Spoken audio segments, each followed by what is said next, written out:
প্রফেশনে একজন মহিলার চরিত্র এবং সে এই কাজটাতে খুবই একটু পরিস্থিতি যাতে তাকে এরকম অনেক লড়াই করতে হয়, দুর্নীতিগ্রস্ত তোলাবাজ যারা কবুতরের সঙ্গে যুক্ত তাদের সঙ্গে লড়াই করতে হয়,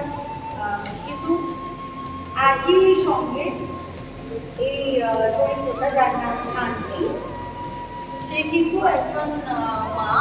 সে একজন স্ত্রী, সে সংসারও সামলায়, সে তার কাজও সামলায় এবং বৌদি ব্রিগেড ওরা আমরা একটা খুবই বড় সড়ো একটা ব্রিগেড দেখতে পাই ছবিতে। এই গল্পটা যখন লিখেছিলাম এটা আমরা একটা মেগা সিরিয়ালের গল্প হিসেবে লেখা, তার কারণ মেগা সিরিয়ালের গল্পতে দেখবে যে মহিলাদের বিভিন্ন মানে প্রফেশন নিয়ে গল্প তৈরি, এবং এটা একটা খুবই আনইউজুয়াল প্রফেশন যে একজন মহিলা প্রমোটার, মানে প্রমোটার বলতে আমরা দেখি শোনাচ্ছে সাদা জামা সাদা প্যান্ট, সানগ্লাস হাতে ঘড়ি, সেখান থেকে বেরিয়ে একজন মহিলা প্রমোটার কেমন হবে। তো সেটা কোনো কারণে মেগা সিরিয়াল হয়নি, সেটা ভালোই হয়েছে, ছবি হয়েছে। তো আমি স্বস্তিকাকে একটা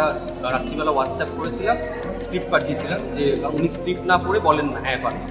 উনি সন্ধ্যে 8টায় স্ক্রিপ্টটা পাঠিয়েছিলাম, পরের দিন সকাল 9টায় উনি আমাকে ফোন করে বললেন যে এই গল্পটা তো আমার জন্যই লেখা, যেটা আমি করবো।